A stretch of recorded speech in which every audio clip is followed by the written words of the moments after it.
Well, what you say, ladies and gents, it is your boy Bucket Sam, and we are back again today for another video. Today's video, I am going to be doing a match reaction and analysis to the absolute corker of a game that was Norwich versus Liverpool. Norwich playing at home at Carrow Road at a sellout crowd, and I'll tell you now, the atmosphere was amazing. I'll tell you now, one thing, Liverpool fans, there's only 2,500 of them, but tell you now, I've just heard tell you now 3 times, but you know what I'm trying to say, we're rocking.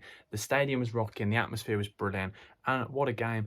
Liverpool came out victors in this game 3-0, and it's very interesting when you dive into the stats to see actually how this game kind of unfolded. But first of all, as we always do on these analysis and reaction, we're going to quickly talk about the formations. Norwich starting in the 3-5-2 system, whereas Liverpool went for their standard 4-3-3.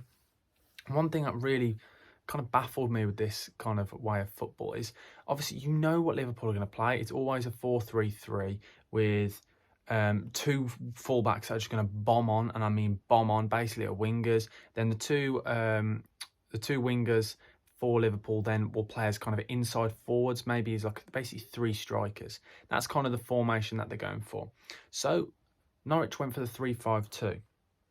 And really, I think it was more like a 5-3-2, if I'm personally honest, because they were kind of caved in into their own half. And what this meant was the 3 centre-backs would then each take a forward, and then the plan is, I'm presuming, the wing-backs then would take on the 2 full-backs for Liverpool. That's what I get. That's what I thought when I was looking at the team sheets when they first came out. I thought, you know what, that's what they're going for. But it just didn't work. So many times I couldn't understand. They quite clearly, Norwich had been told, their wingers had been told, or the fullbacks, wing-backs, whatever you want to call them, had been told to stay forward. And this meant then that the wing-backs for Liverpool bombed on forwards and kept finding those gaps, kept doing that overlap and constantly finding the space. We saw it with Bradley. Bradley started off the game absolutely immensely, to be honest. Conor Bradley, I thought, started really well. First 20 minutes, he was just bombing on forwards, creating space, overlapping with Gordon on that right-hand side, and they were really good. And then Tsimikas and Minamino on the left-hand side were, you know what you're going to get with them. And Tsimikas is one player who I'm really starting to like. We haven't really seen much of him in the last season or so, and then this season he started so well. Robson got injured again, which has now meant that he's had his chance. And do you know what? From this performance alone, he could really be in the shout to play again, because he looks unreal, absolutely unreal. And I want to talk about him a little bit today, as him and Minamino, I think, is a really nice link between the two of them. The way they connect, the passing, the constant 1-2s. What would happen was Tsimikas would run down the left, play it inside to Minamino, and then it would be the 1-2 and the overlap constantly. It was absolutely gorgeous. And what happened... I'm going to talk about the second goal rather than the first goal, because we're talking about Tsimikas first. Tsimikas, so what happened was Curtis Jones was driving down that left-hand side of that middle 3, slightly inside. And what the 5-3-2 formation seemed really confused me. Another thing, sorry, is the 3 in midfield against Liverpool. They just never seemed to be there. Curtis Jones had and Oxlade-Chamberlain in that first half seemed to always have time on the ball. That's one thing I couldn't understand. But Curtis Jones, for this second goal, was driving with the ball in that left of the middle 3 in that kind of like inside role, was driving forwards and was waiting for, just let me get his name right, Bally Mumba, who was playing right wing back. He had a bit of didn't have a great game. It's just difficult to play against Minamino and Tsimikas, but he was kind of left on his own, and it was 2v1 situation, and basically Curtis Jones waited for him to kind of pull out a position to close him down, and he made the pass to Tsimikas. Tsimikas chips it in, and a Origi header. And yes, it looked like a very simple goal, but I think all of this was down to Curtis Jones. Not only was Tsimikas' movement brilliant and Origi's movement brilliant, but it was Curtis Jones. This is the thing. I was never convinced by Curtis Jones, but today alone, he is an absolute baller, an absolute corker of a player. The way he played today, the way he moved it round is absolutely insane. And those are little things where he holds onto the ball long enough where he knows he's going to bring the player out of position to then create more spaces for others, so then they could get the goal. One thing I really want to moan about Norwich is Daniel Farke. I just don't get what...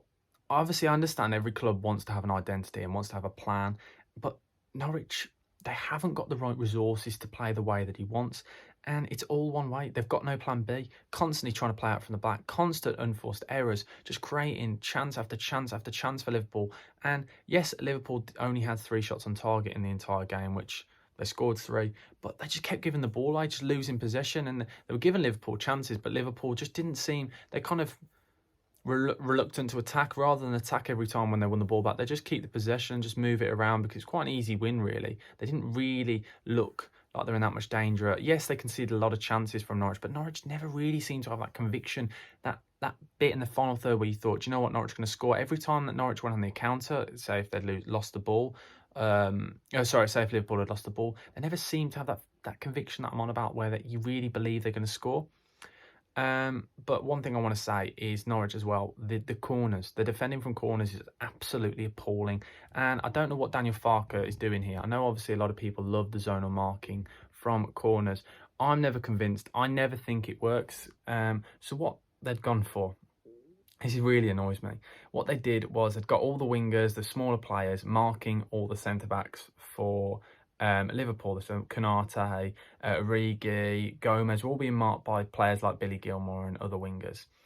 And, sorry, not Billy Gilmore, we'll talk about Billy Gilmore in a second. And then the centre-backs, the Norwich players that are going to win the headers, are then stood on the edge of the 6-yard box. So then when the ball's whipped in, as we saw with Origi, the players are too far away from Origi, so then 3 of them all run out to try and win the header, lose the header, Origi heads it down, and then the rest of the team's ball watching, and then because they've all run off the 6-yard box, they've all left that space there for Minamino just to pass it in the goal.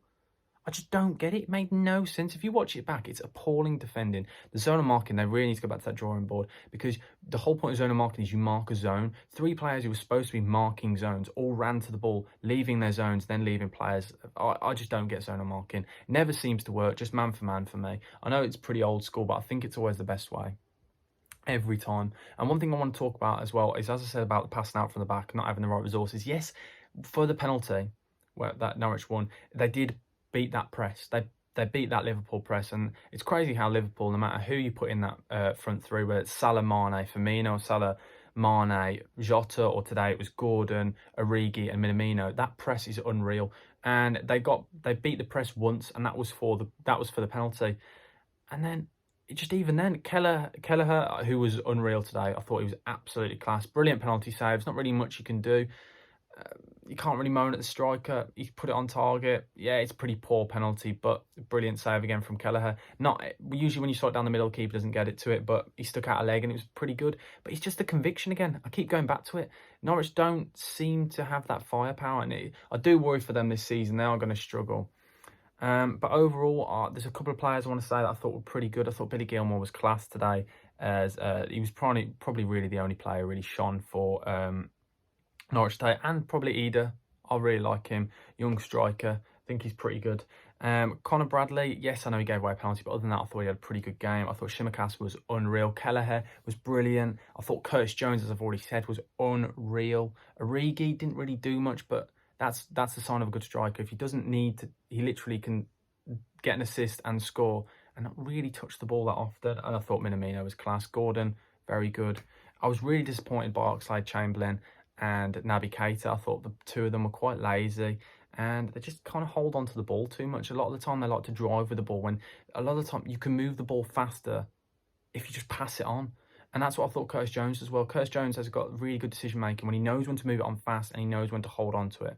So I want to just say Curtis Jones was very good. And in my opinion, Minamino has got to be the man of the match. Minamino or Kelleher, because the 2 of them today were very good. Hopefully you've enjoyed this match analysis and reaction. Please smash that like button if you haven't already, and subscribe. But thank you for watching, guys. Bucket Sam over and out. Thank you. Goodbye.